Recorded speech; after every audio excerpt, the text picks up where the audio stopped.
always wanted an X-Pan. The anamorphic dream. But it's always been out of my reach.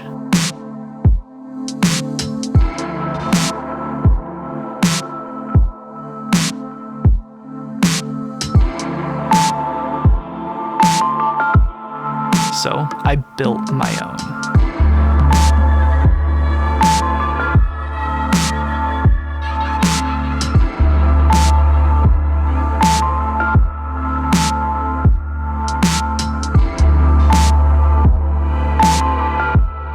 So this is my version of the Hasselblad X-Pan, and I call it the GX-Pan. What I've done is machined a custom adapter to mount an anamorphic lens on a Hasselblad 500 CN. And so what makes this actually better than an X-Pan in my opinion is that it gives you a true anamorphic widescreen image. It takes a 6x6 medium format negative and stretches it out to a widescreen image through the use of an anamorphic lens. So an anamorphic lens is a little bit different than a typical wide angle lens. So let's give a 50mm for example. So a 50mm anamorphic lens would give you the same vertical height as a 50mm, but would actually give you a wider image on the sides than a typical 50mm. So it gives you a really interesting perspective that you wouldn't normally get with any other type of lens. One of the things you need to keep in mind when shooting with a projector anamorphic lens, especially the popular ones like a Sankor, Kawa, Isco, the widest field of view that you can get is an 85mm until you start seeing the actual adapter as vignetting in your shot. So with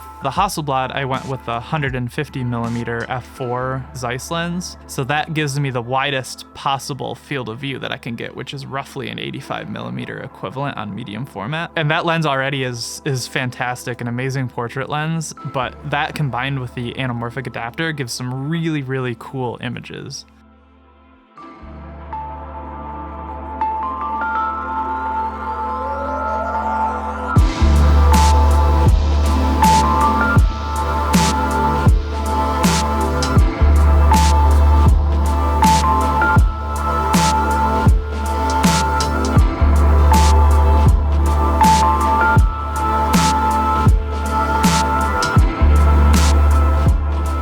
One of the big challenges to shooting with projector anamorphic lenses is that you need to focus the projector lens independent of the camera lens that it's attached to.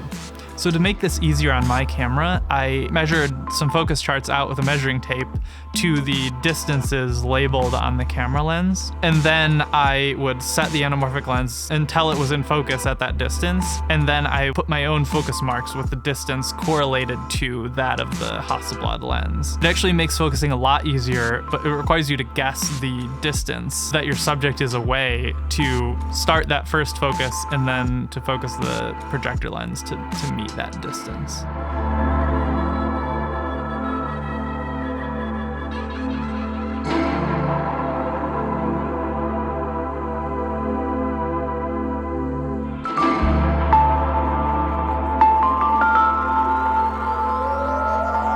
So I got interested in machining a few years ago when I started making custom and replica lightsabers from Star Wars.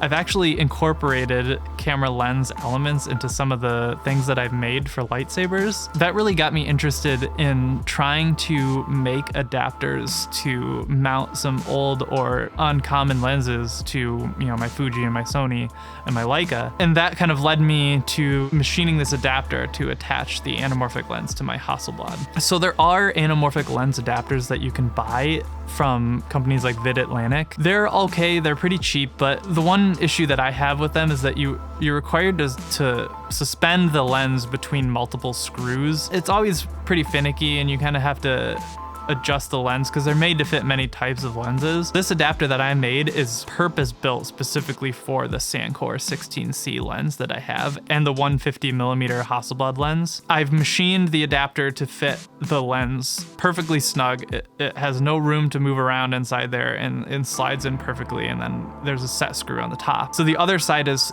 machined perfectly to fit the bayonet UV filter of the Hasselblad V-mount lenses. And that way I can screw in and attach that filter to the adapter, which is fit perfectly for the filter. And then I can just bayonet on and off the adapter onto the Hasselblad lens, and it makes it a lot easier to deal with.